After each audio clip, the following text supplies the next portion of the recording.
In my freshman year of high school, I was in DROTC, a US program that teaches military basics to high schoolers.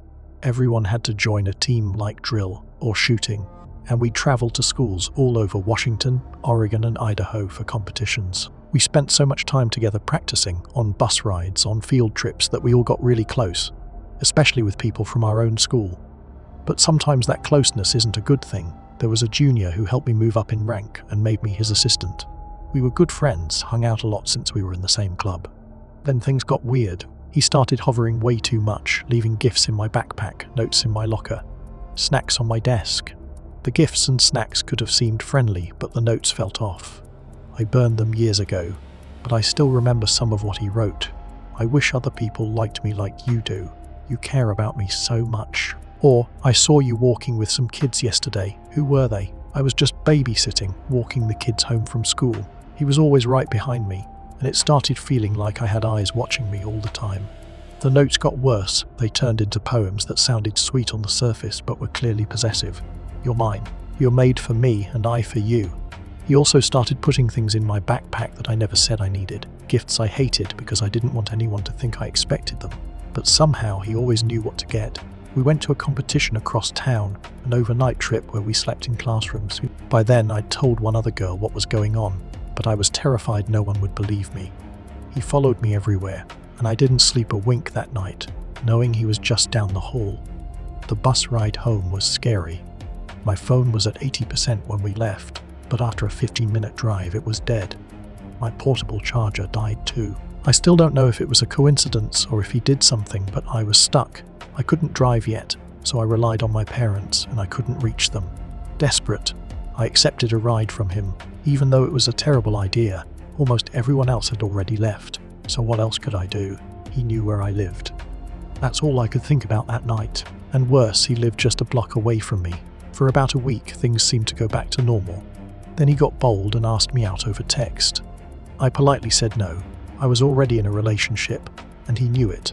He lied back, saying he had brain cancer, and that I was his last wish. Obviously, it was total crap. After that, I blocked him and ignored him as much as I could. The gifts and notes kept coming, but the notes got even more possessive and scary. If you really cared about me, you'd talk to me. Typical stalker stuff. Then suddenly, it all stopped. For 2 weeks, I thought it was over. But early one morning around 2 a.m, I woke up to a light tap on my window. I thought it was a cat wanting to get back in. But when I looked, there was a face staring right at me. I ran to my dad, screaming that someone was at my window. But by the time he checked, the person was gone. That's when I finally told the DROTC instructors. I showed them months of notes and told them everything. They didn't believe me at first. Then I found another note in my locker. You look pretty in your sleep. That line has haunted me for years. I still get chills just thinking about it. I had blinds and curtains clipped to the wall, no gaps at all, and my bed was right next to the window. He'd gone out of his way to open the window, move the blinds, and unclip the curtains just to watch me sleep. When I told the instructors about that, they finally believed me. They told me to collect as much evidence as I could and write down everything he'd done. I didn't have security cameras at home, so I couldn't prove he'd been there at night. But my neighbour did. I sat with him and watched the footage, and there he was. Walking up to my house at 2 a.m. and leaving around 3 a.m, he'd been watching me sleep almost every night for a whole month. When I turned in the evidence, another girl who'd overheard us talking said he'd creeped her out too. Then another girl spoke up. Then 5 more. But he only came to my house. The others got gifts and notes too, and heard the same lie about cancer. He never watched them sleep though. We gave all our evidence to the principal, who, with our permission, passed it on to the police. One girl even planned to sue him for emotional distress. Then he disappeared. When the news got around, none of us heard a thing from him. I even checked local obituaries, scared he might have actually been sick, but there was nothing. 7 years later, there's still no trace of him or his family. Nothing at all. Even though I've moved far away, I still get that creepy feeling at night, like someone's watching me. I know I should be glad it's over, but how did he just vanish like that? Thanks for reading. I've kept this to myself for so long, and I can't stop thinking about it. I just had to get it out. I don't know why I am typing this. Maybe it is because I found that old cassette tape, or maybe it is just the way the hallway looks at 3 a.m. It's always the hallway. When I was 7, our house felt loud, not with noise, but with the kind of silence that feels like it's holding its breath. My mum worked double shifts at the municipal hospital 3 towns over. She was a head nurse, the kind of woman who smelled like lavender and antiseptic. My dad worked construction. He slept like a dead man, the kind of sleep where you could move the furniture around him, and he'd never wake up. The first time it happened, I was thirsty. That's how it starts, right? Something normal. I was lying in bed, staring at the glow in the dark stars on my ceiling. They were fading. I remember thinking that if they went out completely, the room would just dissolve. Leo. The voice came from the hallway. It was soft, distant, but clear. It was her. It was Mom. Leo, go get some water. Your throat is dry. I sat up.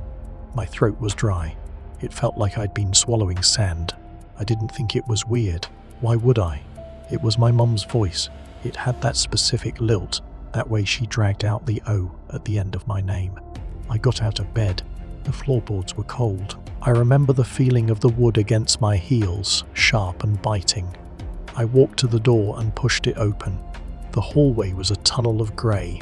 The light from the kitchen stove clock, a tiny neon green 2:14, bled into the carpet. Mom, I whispered. No answer, just the house creaking. You know that sound houses make at night, like the wood is settling back into the earth. I walked to the kitchen. I grabbed a plastic cup, the blue one with the cracked rim, and filled it from the tap. The water sounded like a waterfall in the silence. I drank it fast. It was too cold. It hurt my teeth. Leo, turn off the light when you are done. She was right behind me. I could feel the heat of her body. I could smell the lavender. But when I turned around, there was nothing, just the shadows of the cabinets stretching out like long, thin fingers. I flicked the switch. The kitchen went black. I ran back to my room. I didn't look behind me. I jumped into bed and pulled the covers up to my chin. I stayed like that until the sun came up, watching those stupid stars and wondering why Mum didn't come in to kiss me goodnight like she usually did. The next morning, I was sitting at the breakfast table. Dad was shoveling eggs into his mouth, his eyes red from lack of sleep. Hey Dad, I said, poking at my cereal. Was Mum home late last night? He didn't look up. She wasn't home at all, kiddo. She had the double night shift. Won't be back until noon today. I froze. The spoon felt heavy in my hand. But I heard her. She told me to get water. Dad stopped chewing. He looked at me, really looked at me for a second. Then he laughed. It was a dry, hollow sound. You were dreaming, Leo. Probably just the pipes. This old place talks to itself sometimes. I wanted to believe him. I really did. But dreams don't tell you exactly where the blue cup is in the dark. And dreams don't smell like antiseptic. That was the first night. I didn't know then that the voice wasn't just a dream. I didn't know that it knew things. Things that hadn't even happened yet. I just stared at the hallway even in the daylight. It looked different now, like it was waiting for the sun to go down so it could start talking again. I sat on the living room floor, the plastic of the cordless phone slick with my sweat. It was a heavy beige unit from the late 90s, the kind that felt like a brick against your ear. Outside, the sun was fighting its way through a thick layer of grey clouds, casting a sickly jaundiced light over the neighbourhood. But inside, in the shadow of the hallway, it still felt like 2 a.m. My heart was a frantic bird trapped in my ribs. I looked at the kitchen table. The blue cup was there, sitting exactly where I'd left it. It was empty now, save for a single stubborn drop of water clinging to the bottom. Every time I looked at it, I felt a shiver crawl up my spine. I dialed the main line for the downtown hospital. I had the number memorized. It was taped to the fridge under a magnetic ladybug. I waited through a mountain of automated menus. Press 1 for billing, press 2 for patient records. My fingers trembled as I pressed the buttons. Finally, a tired-sounding receptionist patched me through to the 3rd floor nurses' station. The line clicked. The static was immense, like the sound of 1,000 dead leaves skittering across pavement. Hello, 3rd floor. This is Nurse Higgins. Hello. Is my mum there, Sarah Miller? Hold on, honey. There was a long silence. In the background, I could hear the muffled chaos of the hospital, the rhythmic beep of heart monitors, the distant, metallic rattle of gurneys being pushed down linoleum hallways, and the faint, urgent tone of a paging system. It was a world of cold logic and sterile air. It was the opposite of the whisper I'd heard in the dark. "Leo, honey, is everything okay?" Mom's voice was weary, cracked at the edges from caffeine and lack of sleep. It sounded so real, so grounded. "Mom," I whispered. I felt a lump in my throat. Are you really there?" "Of course I am, sweetie. I'm right here at the station. We had a trauma case come in around midnight, and it's been non-stop since then. Why are you calling? Is Dad okay? Did he burn the toast again?" She was trying to joke, but I could hear the strain in her voice. I looked toward the hallway. The door to her bedroom was slightly ajar. From here, all I could see was a sliver of darkness. Did you come home last night?" I finally asked. The question sounded stupid as soon as it left my mouth. "Oh, Leo, you know I didn't. I've been in the or at this desk for the last 14 hours. I haven't even had a second to grab a sip of water. My throat is like a desert." I froze. A sip of water. "Did you have a bad dream, sweetie?" she continued.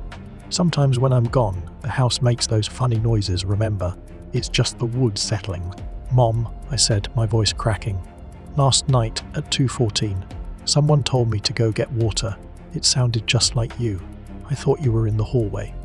There was a pause on the other end. A long, heavy pause where the hospital sounds seemed to fade away, leaving only the hum of the phone line. That's strange," she said softly. Her voice sounded different now, distant. "It's funny you ask that, Leo, because around 2 this morning I was staring at an IV bag in room 302. Everything was quiet for a second, and I swear I felt someone call my name. Not just a sound, but a feeling, like you were standing right behind me in the cold, staring at my back. I turned around, but of course there was no one there. I thought I was missing you." The phone felt like a block of ice in my hand. My breath hitched. It wasn't just a voice in my house. It was a connection. Something had bridged the 10 miles between our kitchen and that hospital room. Suddenly, the line exploded with sharp electronic static, a jagged, screeching sound that made me wince and pull the phone away from my ear. It sounded like metal grinding against metal. Through the roar of the interference, a whisper crawled out of the receiver. It didn't sound like it was coming from the hospital. It sounded like it was sitting right inside the phone speaker, vibrating against my thumb. "Leo, why didn't you finish the water?" I dropped the phone. It hit the carpet with a dull thud. From the receiver laying face up on the floor, I could still hear my mother's voice calling out, tiny and tinny, "Leo, Leo, are you there? The line is breaking up." I didn't pick it up. I stared at the phone. Then, slowly, I looked at the caller ID display on the handset. My heart stopped. The last call received wasn't from the hospital. It was from our own home landline, but we only had one line, and I was the only one holding the phone. The log showed a call at 2:14 a.m. duration, 0 o'clock. I looked at the blue cup on the table. There was more than one drop of water in it now. A small, dark puddle was forming at the bottom, as if someone or something was slowly filling it back up while I wasn't looking. I drank the water. I didn't want to, but the way the puddle in the blue cup grew, rising silently against the plastic walls, convinced me that the house wouldn't let me leave the kitchen until the task was done. It tasted of nothing, not even tap water. It was just cold, heavy wetness. The silence that followed was different. It wasn't the absolute stillness of the morning. It was the quiet of a predator that had just been fed. Days passed. My mom came home from her shift, smelling of hospital soap and exhaustion. She kissed my forehead, and for a moment the world felt solid again. But every time she spoke, my skin crawled. I found myself analysing the vibration of her vocal cords, comparing it to the jagged static I'd heard over the phone. I was looking for the scene where my mother ended and the thing began. Then, the whispers started coming before the events. It started small. On Tuesday afternoon, while I was colouring at the kitchen table, the air behind my left ear turned ice cold. "The mailman is going to drop the blue envelope," the voice murmured. It wasn't a guess. It was a statement of fact. 3 minutes later, the familiar rumble of the mail truck stopped outside. I watched through the window as Mr. Henderson walked up the driveway. He tripped on the bottom step, just a slight stumble, and a thin blue utility bill slipped from his stack, fluttering into the mud. My heart hammered against my ribs. I hadn't moved. I hadn't even blinked. "Dad is going to cut his thumb," the voice said on Wednesday evening. 10 seconds later in the kitchen, I heard the sharp clink of a slipped knife followed by my father's hissed curse. I didn't go to check on him. I just sat on the sofa, staring at the blank television screen. I knew exactly how much blood would be on the floor. I knew exactly where the bandage was. The voice was no longer just a memory of my mother. It was a script. It was as if I was living in a movie, and the voice was reading the subtitles out loud before I could see the scenes. But the worst one, the one that broke me, happened on Thursday night. I was laying in bed, the glow in the dark stars long dead. My mum was back at the hospital for an extra shift. The hallway was a dark throat. "Mom is coming home early," the voice whispered. It sounded pleased, almost excited. I checked the clock, 11:45 p.m. She wasn't supposed to be home until 8 a.m. "She's coming home because the 302 patients stopped breathing," the voice continued. "But she won't come through the front door." I sat up, my breath hitching. "Where is she then?" I whispered back into the dark. The response didn't come from the hallway, it came from under my bed. A low, vibrating hum that shook the mattress. "She's already in the basement, Leo. She's waiting in the dark with the blue cup. She wants to see if you are still thirsty." Suddenly, the house phone rang. Once, twice. I scrambled to the hallway and looked at the caller ID'd in the dim light of the oven clock. It was the hospital, but the voice in my head spoke over the ringing. "Don't answer it. It's not the hospital. It's her. She's calling from the basement extension. She wants to know if you've turned off the lights yet." I looked down at the basement door at the end of the hall. The handle was turning. Slowly, rhythmic, click, click, click. The ringing of the phone was a physical pain in my ears. It was rhythmic, persistent, and entirely wrong. The house was cold now, not the chill of an air conditioner, but the heavy, damp cold of a cellar that hasn't seen the sun in decades. I didn't go to the basement. I couldn't. The way the handle turned with that wet, sucking sound made my stomach flip. I turned and ran back into my parents' room. "Dad, please, Dad," I screamed, climbing onto the bed. I grabbed his face with both hands. His skin didn't feel like skin anymore. It felt like cold wax. His eyes were still rolled back, those yellowed whites vibrating in the dark, and his mouth was moving. 302, he whispered. It wasn't his voice. It was a chorus of whispers, layered over each other like dry leaves. "Room 302 is empty. Leo. Room 302 has always been empty." I backed away, tripping over the edge of the duvet. "You are not awake," I sobbed. "You are not real. The water is real," the voice said. It was coming from my father's throat now, but it was her voice, the one from the hallway. "The water is the only thing that's real." I scrambled toward the bedroom door, but the wood had changed. The door handle was gone. In its place was a smooth, flat surface that felt damp to the touch. I pounded on the door, my small fists bruising against the grain. "Let me out." Suddenly, the phone in the living room stopped ringing. The silence that followed was so heavy it felt like it was pressing the air out of my lungs. Then the floorboards in the hallway began to groan. Creak, creak. Something was walking toward the bedroom. Something that dragged its feet, the sound of rubber soles sticking and peeling away from the linoleum. "Schlick, pop, schlick, pop, Leo," the voice murmured from just outside the door. I found a blue envelope in the mud. "Do you want to see it?" I pressed my back against the wall next to the door. I looked at my father. He had sat up now. He was staring at the wall, his jaw unhinged at an impossible angle. "Don't open the door," my father said. But he didn't say it with his mouth. The words came from the shadows underneath the bed. "The 70/30th rule," I whispered to myself. Something my mum used to say about hospital triage, but it felt different now. 70% of the house was gone. Only 30% of me was left. The door with no handle, began to bleed. Not blood, but clear, odorless water. It seeped through the cracks, pooling around my toes. "I am home early, Leo," the voice behind the door whispered. "I brought you a glass of water from room 302. The water was no longer just seeping, it was claiming the room. It had reached my shins, cold and thick, dragging at my legs like invisible hands. The wood of the bedroom door was bubbling, the grain warping and dissolving into the rising tide. "Leo," the voice whispered, now so close I could feel the cold air hitting my neck. "I am turning the handle, can't you hear it? Click, click." I looked at my father. He was still sitting upright, his eyes white and vibrating. His mouth a dark void. He wasn't my protector anymore, he was a statue in a drowning museum. If I don't open it, it'll just melt through, I realized. The thought wasn't mine. It felt planted. a cold seed blooming in my brain. I waded through the heavy water toward the door. Every step was a struggle. The water felt heavier than it should, like liquid lead. As I reached out, the surface of the door felt like wet skin. It was warm, the only thing in the house that wasn't freezing. "Don't!" My father's voice cracked from behind me. I turned. He wasn't looking at me, but a single tear of that clear, odorless water was rolling down his cheek. "If you see her, the 30%, the part that is left, it goes away." I didn't understand. I couldn't. I grabbed the place where the handle used to be, and my hand sank into the wood. I pulled. The door didn't swing open. It unraveled. Standing in the hallway was a figure.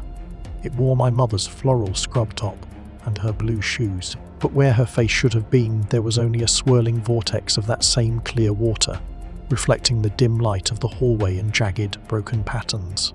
"You are late for your medicine, Leo," the figure said. The voice didn't come from the vortex, it came from the kitchen, the bathroom, and the basement all at once. The figure reached out a hand made of shivering droplets, and held out the blue plastic cup. It was overflowing. "Drink," the chorus commanded. I looked past the figure. The hallway wasn't a hallway anymore. It was a long, dark tunnel of shifting liquid, and at the very end I saw the hospital.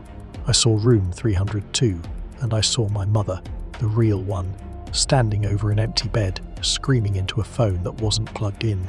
The air inside the abandoned hospital was thick, a physical weight composed of dust, rotting paper, and a lingering chemical scent of lavender that shouldn't have been there after 20 years. My flashlight beam cut through the gloom of the administrative wing, illuminating jagged shards of glass and discarded patient files that looked like dead leaves on the linoleum.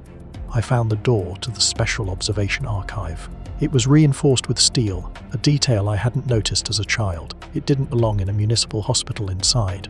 The silence was absolute. That same vacuum silence from my childhood.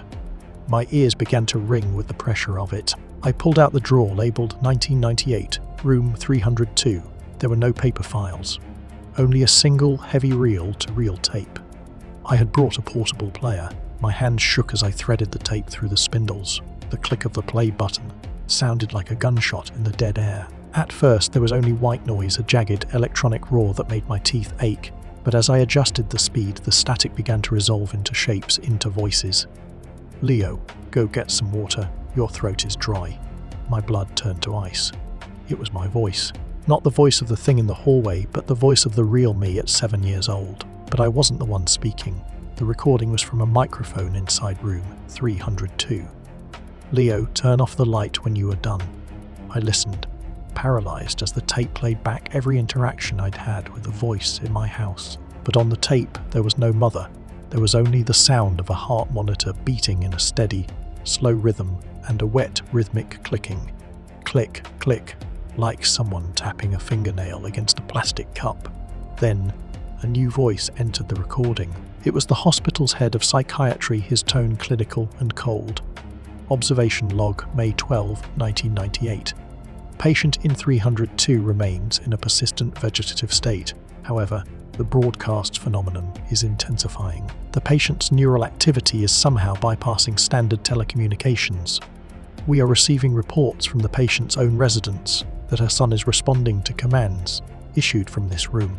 The patient hasn't spoken a word in years, yet the house is answering. I leaned closer to the speaker. Through the static, I heard a woman crying. It was my mother. "Please," she was sobbing. "He is only 7. Let him go. Take me instead." The machine replied, not with words, but with a sudden burst of that high-pitched electronic screech. The 70/30th ratio is maintained. A distorted, multi-layered voice whispered on the tape. 30% of the boy is already here. He drank the water. He completed the circuit. I looked down at my hands. They were trembling. And then I felt it. A cold, wet sensation at my feet. I looked down. There was no water on the floor, but my shoes, the same brand of sneakers I wore today, were soaking wet. From the darkness of the hallway outside the archive, I heard the sound of rubber soles sticking and peeling away from the floor. Schlick, pop, schlick, pop, Leo. The voice whispered from the doorway. It was her, my mother, but she was standing there in her 1998 nurse's uniform, looking exactly as she did the day she disappeared. "You are late for your shift." Room 302 is waiting. Chapter 7. The monitor in the archive was an old heavy CRT, its screen flickering with a static heavy greenish tint. I slid the VHS tape into the player. The mechanical whir and clack of the machine felt like teeth grinding together. The timestamp in the corner read May 12, 1998, 2:10 a.m. The camera angle was high, mounted in the corner of room 302. It was a sterile, cramped space. In the center of the frame was a hospital bed. My mother was there. She looked younger, her hair pulled back in a tight professional bun. But her shoulders were hunched in a way that screamed exhaustion. She was talking. I leaned in, my face inches from the glass. There was no one in the bed. The sheets were pulled tight, the pillow unruffled. But as I watched, the center of the mattress began to sink slowly, as if an invisible weight was settling into it. The fabric creaked, a sound I could hear even through the grainy audio of the recording. "It's okay, Leo," my mother whispered on the screen. "Just a few more sips. You need to finish the circuit." I stopped breathing. Those were the exact words I had heard in my kitchen 20 years ago, at the exact same second. The synchronization was perfect. She wasn't talking to a patient. She was talking into the air. Her voice projected through time and space into our hallway. She reached for a blue plastic cup on the bedside table. Her hand trembled so violently the water sloshed over the rim. She held it out to the empty bed. "The 70/30th rule," she muttered, her eyes wide and unfocused. 70% for the house, 30% for the room. That's the only way they let us keep you."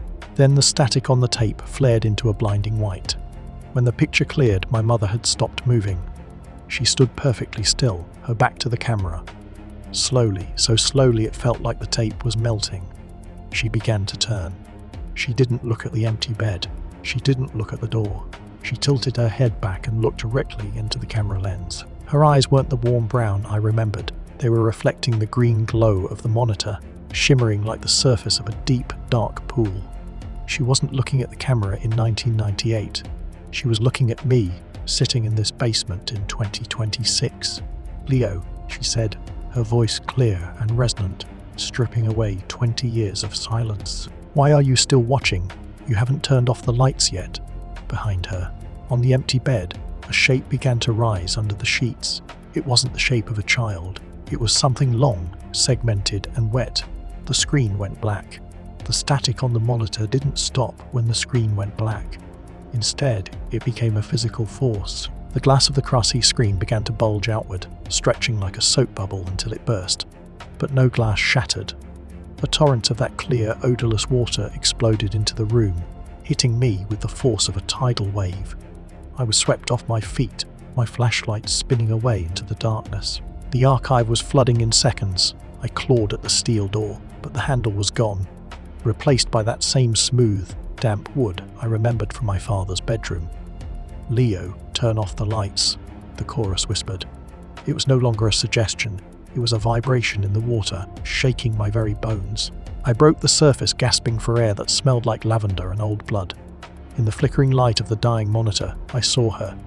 My mother was standing on the water, her blue nurse's shoes barely dipping below the surface. She held the blue cup. It wasn't plastic anymore. It was made of the same translucent, shifting liquid as the room. 70% for the house, she said, her voice overlapping with the rhythmic beep of a heart monitor that was now deafening. 30% for the room. You've been in room 302 for 28 years, Leo. It's time to wake up. I looked down at my hands. They were fading. I could see the submerged filing cabinets through my own palms. If I am in the room, I choked out, then who is in the house? My mother smiled. It was the most terrifying thing I had ever seen. The part that drank the water, the part that listened, the part that stayed. I dove. I didn't try to fight the water. I let it take me. As I sank deeper into the dark, the hospital sounds faded, replaced by the mundane sounds of a morning in 1998. I heard the mailman stumble. I heard my father curse as he cut his thumb. I heard the small plastic clink of a blue cup hitting a wooden table. I opened my eyes. I was standing in the hallway of my childhood home. The sun was shining. My mum was in the kitchen, humming a tune as she packed her bag for the night shift. She looked up and smiled at me, a real, warm human smile. "Did you get your water, sweetie?" she asked. I looked down.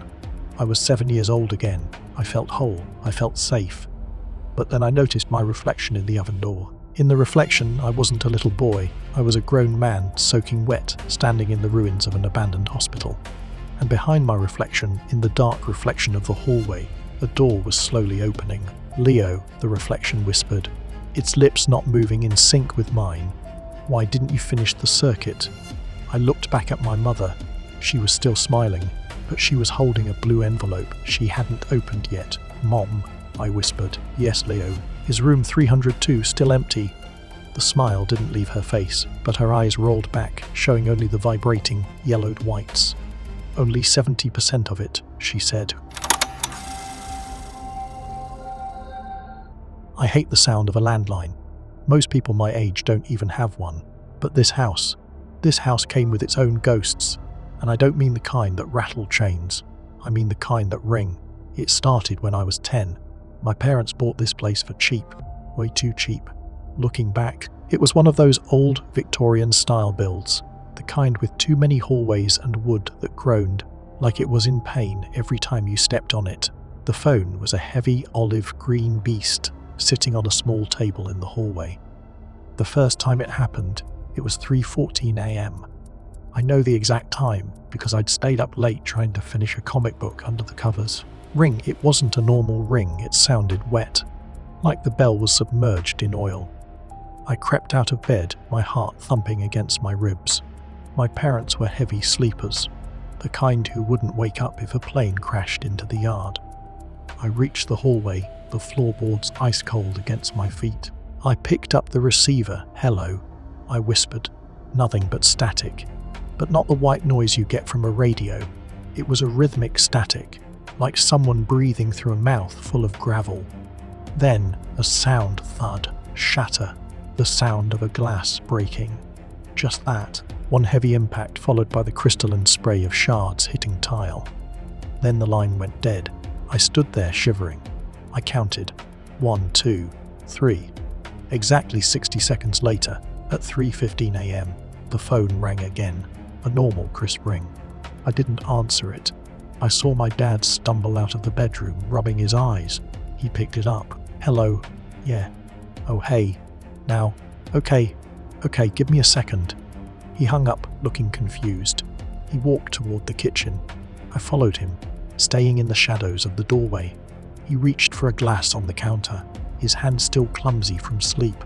He fumbled. Thud. Shatter. The glass hit the tile. It was the exact sound, the exact rhythm. I felt the blood drain from my face. It wasn't a coincidence. It was an echo.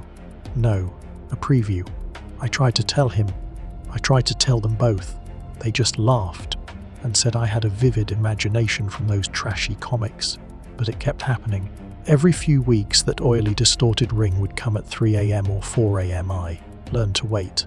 I learned that whatever I heard in that first call, the static-filled, distorted version of reality, would manifest perfectly exactly 1 minute later. But here is the thing, the first call. It wasn't just a recording. There was something else in the static. A hum, a voice that wasn't a voice. And then came the night it changed. I was 25, living back in the house after my mother passed away. Dad was in a nursing home. The house was quiet. Too quiet. 3am, the olive green phone. I never had the heart to replace it, screamed in the hallway. I picked it up. I knew the drill.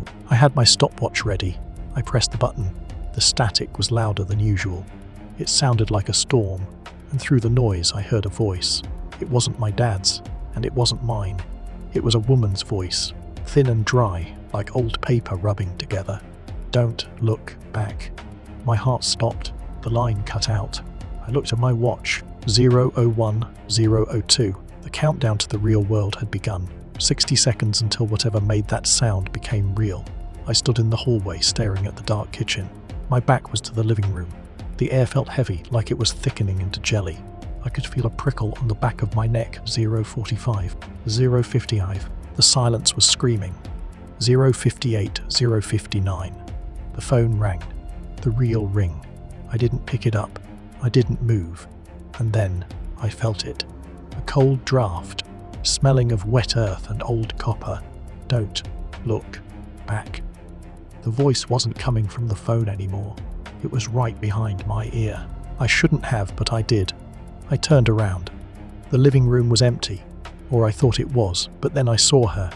A shadow that was darker than the rest of the room standing by the window.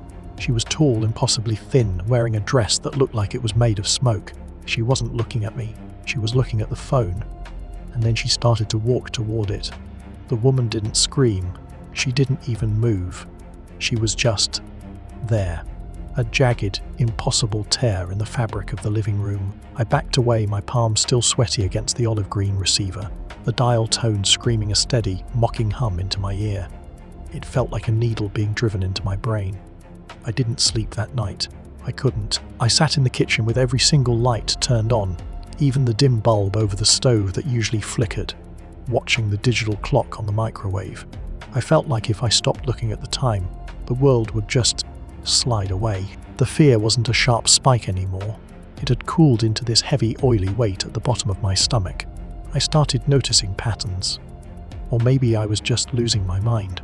They say when you are trapped in the dark, your brain starts inventing things to look at. I found an old micro-cassette recorder in the attic, something Dad used for work years ago. I spent the next few days wired, waiting every time that distorted, oily ring came.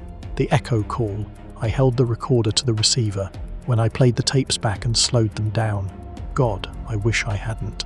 The gravel breathing wasn't just noise. It was rhythmic, syllabic. It wasn't a language I'd ever heard. It sounded like wet meat being slapped together, but the intent was there. It was a sequence. Then the leaking started. It was a Tuesday around 4 p.m. The house was quiet, that heavy afternoon. Quiet where the dust motes looked like they're suspended in amber. Then the phone rang. That specific wrong sound. I answered it before the first ring even finished. "Who is this?" I demanded. My voice sounded thin, like paper. No voice answered. Instead, I heard water. A lot of it.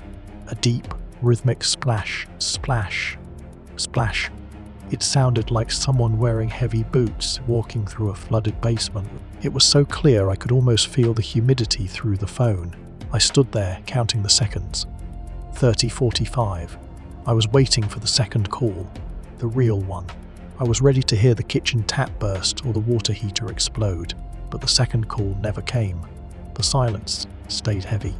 I looked up. The ceiling in the hallway, right above the phone table, was bulging. A dark, damp circle was expanding across the white plaster. And then, drip. A single drop hit the floorboards. It wasn't water. It was thick, black, and smelled like old copper and wet earth, like a grave that had been opened in the rain. Drip, drip. The rules were breaking. The 60-second window, the one thing that made this madness feel almost predictable, was blurring. The static wasn't just a preview anymore. It was an invitation. Something was leaking through the line, literally. I called the nursing home. I needed to hear a human voice, even if it was just a nurse telling me I was late on a payment. Elias. "Oh, I am glad you called." The nurse, Sarah, sounded tired. "Your father. He has had a rough afternoon. Is he okay?" I gripped the phone so hard the plastic groaned. "He's physically fine, but he's restless. He spent the last 4 hours standing by the wall phone in the common room. He won't sit down. He says he's waiting for a pre-call. He keeps saying the same thing over and over." "Elias." "What?" I whispered. He says, "The static is just the skin of the voice. Does that mean anything to you?" I didn't answer. I couldn't. I was looking at the black stain on the hallway floor. It wasn't just a puddle anymore. The liquid was moving, crawling across the wood, shaping itself. It was forming the footprint of a very thin, very tall woman, and it was pointed directly toward my bedroom door. I think I'm not supposed to be the one answering the phone anymore. I think the phone is answering me. I didn't run. I should have, but my legs felt like they were made of the same heavy lead as the phone receiver. I watched those black, oily footprints. They didn't just sit on top of the wood. They seemed to be sinking into it, charring the grain like acid. I followed them. Every step I took toward my bedroom felt like I was walking deeper underwater. The air was thick with the smell of wet copper, so strong now I could taste it in the back of my throat. I reached the door. It was cracked open just a few inches. I didn't leave it like that. I pushed it open. My bedroom looked normal at first glance, but the shadows were wrong. They didn't move with the light from the hallway. They stayed fixed like ink stains on the walls. The footprints led straight to the full-length mirror leaning against the far wall, a gift from my mother that I'd always hated. The glass wasn't reflecting my room. It was reflecting the hallway I had just left, but it was filled with that grey, swirling static. And there, in the centre of the mirror's world, the phone was ringing. I could see the vibrations in the glass. Then I heard it. Not from the mirror, but from under my bed. Ring. A muffled, wet sound. I don't have a phone in my room. I haven't had a bedside phone in years. I knelt down, my heart hammering so hard it blurred my vision. I lifted the dust ruffle. There, sitting on the carpet, was a second olive green phone. Exactly like the one in the hall. It wasn't plugged into any wall jack. The cord just trailed off into a puddle of that black liquid. I reached for it. My hand was shaking so violently I nearly dropped it. I pressed the receiver to my ear. "Elias," a voice whispered. It was my own voice, but distorted, as if I was speaking through a throat full of glass shards. "Don't check the closet, please. If you check the closet, the minute starts." I froze. My eyes darted to the closet door. It was closed, but I could hear it now. A faint, rhythmic scratching from behind the wood. Scrape, scrape, scrape. I looked at my watch. It hadn't even been 10 seconds since I picked up the phone. If this was the pre-call, I had 50 seconds left. 50 seconds before whatever was in that closet became part of my real world. I had to make a choice. If the static is the skin of the voice, like Dad said, then maybe the mirror was the skin of the room. I looked back at the mirror. The tall, thin woman wasn't in the hallway anymore. She was standing right behind me in the reflection, her long grey fingers reaching for my reflected throat. 30 seconds. My own distorted voice croaked from the receiver. "She is already inside the static, Elias. You are just the last one to know." Chapter 4. The scratching from the closet grew into a frantic pounding, keeping rhythm with the wet ringing of the phone under the bed. I couldn't take it anymore. The reflection of that woman, her long grey fingers inches from my throat, was the last straw. I grabbed the heavy olive green receiver from the floor and swung it with everything I had at the centre of the mirror. Crack. The glass didn't shatter into neat shards. Instead, it spider-webbed, and from the cracks, a thick pressurized hum of white noise exploded into the room. It sounded like 1,000 dead television channels screaming at once. I fell back, my ears bleeding, as the static began to pour out of the mirror like physical smoke. But it wasn't smoke. It was a swarm of tiny, vibrating grey particles. They coated the walls, the bed, and my own skin. Where they touched, the world lost its colour and detail, turning into a grainy, low-resolution version of reality. I looked at the closet. The door was dissolving. The wood was being replaced by that vibrating grey blur. And from the hole where the door used to be, a hand reached out. It wasn't the woman's hand. It was my hand, but the skin was made of shifting pixels and television snow. "The minute is up," the thing in the closet whispered. Its voice didn't come from the air, it vibrated directly inside my skull. I scrambled toward the hallway, but the floorboards were melting into static beneath me. I looked back at the broken mirror one last time. The woman was gone. In her place, the mirror showed a perfectly clear image of the hallway. The real hallway, where my father was standing, holding the phone, looking directly at me through the glass with eyes full of tears. "Elias," he mouthed, "hang up. You have to hang up before the third ring." But there was no phone in my hand anymore. The olive green receiver had melted into my palm, its cord snaking up my arm and burrowing under my skin like a vein. The static wasn't just in the air anymore, it was crawling under my skin. Every time the phone under the bed pulsed with that wet ring, the green cord burrowing into my arm throbbed in sync. I could feel my memories flickering like a dying light bulb.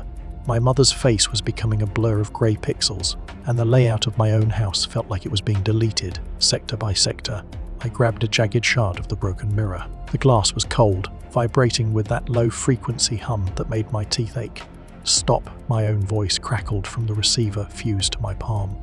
"If you cut it, you'll lose the signal. You'll be unlisted." I didn't listen. I pressed the sharp edge of the glass into the skin of my forearm, right where the cord vanished into the meat. I expected blood. Instead, a thick black sludge began to seep out. The same foul liquid that had leaked from the ceiling. It smelled like scorched copper and wet earth. I sliced deeper. The pain was strange. It didn't feel like a cut. It felt like my brain was being filled with white noise. As I pulled at the cord, I saw that it wasn't just a wire. It had grown roots, thin copper, coloured filaments that were wrapped around my bones and nerves. Suddenly, the phone in my hand let out a deafening, distorted shriek. Ring, ring, ring. The third ring, the one Dad warned me about. The room around me vanished. For a split second, I wasn't in my bedroom.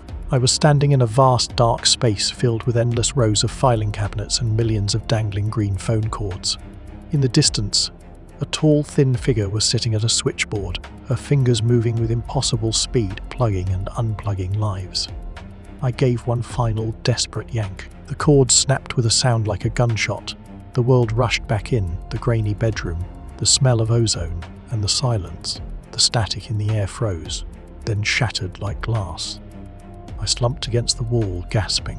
My arm was a mess of black stains and shredded skin, but the cord was gone. The olive green phone lay on the floor, cracked and dead. I thought I had won, but then I looked at my watch. The digital numbers were scrolling backward, faster and faster. And from the hallway I heard a sound that shouldn't be possible. A knock at the front door. Not a ring, a physical, rhythmic knock. Chapter 6. The knocking didn't stop. It wasn't just a sound anymore. It was a rhythmic vibration that I could feel in my teeth, in my marrow, and in the raw, open wound on my arm. Thump, thump, thump. Each strike against the wood felt like it was recalibrating my reality. Elias, son, I know you are scared, but you have to let me in. The static, it is getting cold out here. My father's voice, it was perfect, too perfect. It had the exact rasp he developed after years of smoking, the same gentle lilt he used when I was a kid and had a nightmare. But then I remembered the heavy smell of lilies and the way the rain sounded on the tent during his funeral 3 years ago. I remembered the weight of the dirt I'd thrown onto his casket. So who was I calling at the nursing home for the last 6 months? I looked at the hallway door. The wood was beginning to shimmer, turning into a grainy, low-resolution texture. It looked like a video file that was failing to load. My father, a silhouette through the frosted glass, was flickering. Not like a light, but like a corrupted frame of film. I backed away, stumbling into the kitchen. My cell phone buzzed again in my pocket. My hand was slick with that black, metallic, smelling sludge as I pulled it out. Message from unknown, 70% of his voice is your memory. 30% is the hunger of the line. If you open the door, the 30% becomes 100%. Look for the red album in the crawl space. The woman didn't start with the phone. She started with the camera, the crawl space. I hadn't been down there since I moved back. It was a narrow, dirt-floored gap beneath the living room, accessible only through a small hatch in the pantry. Elias. The voice outside shifted. It lost the fatherly warmth, becoming flat and hollow. The woman is losing her patience. She's been on hold for 20 years listening to the dial tone of your life. Do you have any idea how much noise builds up in 2 decades of silence? I scrambled into the pantry, tearing away bags of rice and old cans of soup. I found the hatch. It felt freezing to the touch. As I pulled it open, a cloud of dust and that copper and wet earth smell billowed out. I dropped down into the darkness. My flashlight beam cut through the gloom, hitting a stack of mouldy boxes.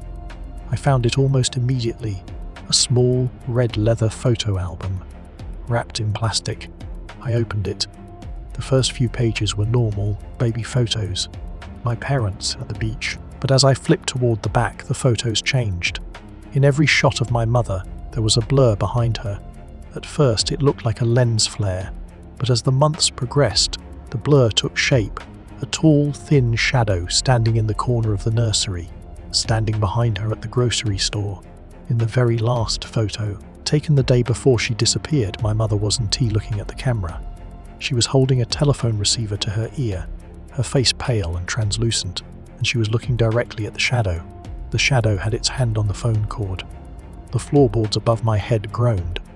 It wasn't the sound of someone walking. It was the sound of something heavy being dragged one slow, deliberate inch at a time. Scrape, thud, thud. I stopped breathing. The dust in the crawl space tasted like copper and rot.